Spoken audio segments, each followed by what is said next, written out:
Today's lesson is know your event, okay? Whatever event that you are doing, whatever competition it may be, whether you're introducing bands, whether you're a keynote speaker, whether you're getting up in front of class, all right? Know your event. That is so important. First off, know the contest format. Know exactly, even if you're working in radio and you're doing some sort of radio contest, know your contest format, all right? If you're doing a competition announcing sports, know the format. Is it 2 runs? Is it 3 runs? Is it a jam session? What's the breakdown? How many advance? You have to know all those things going into your event. You shouldn't even crack the mic unless you know everything about that event before you go into it. So knowing your event and knowing your contest format is important. Know the show flow, right? I mean, know where you're going. Well, what is it? Is it the first runs go and then maybe you have 10 minutes of commercials and then you go into second runs with another 10 minutes of commercials? How is it? All right? Know the show flow. Know when your breaks are. Know when the commercials are coming up.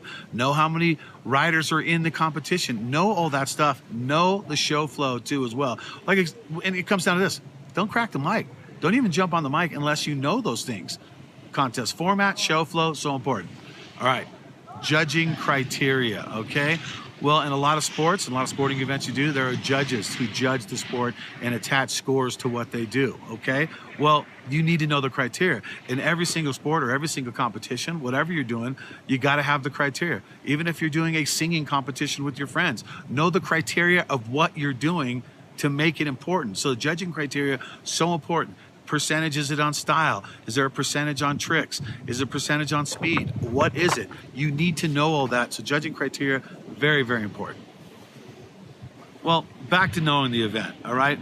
Know the history of the event, know what the event is all about.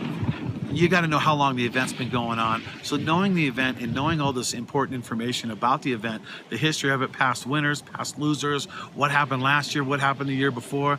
Know the event inside and out. Has there been a sponsor change? Well, if there's a sponsor change, you should know that because you know your event. So knowing your event, 100% very important.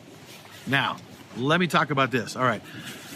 I work with a lot of professional announcers on a daily basis, and a lot of them are just very talented announcers. But one thing I notice from time in and time again, that announcers will get on the microphone and not know the contest format. They don't know if it's 2 runs, they don't know if it's 3 runs, whatever the competition format is.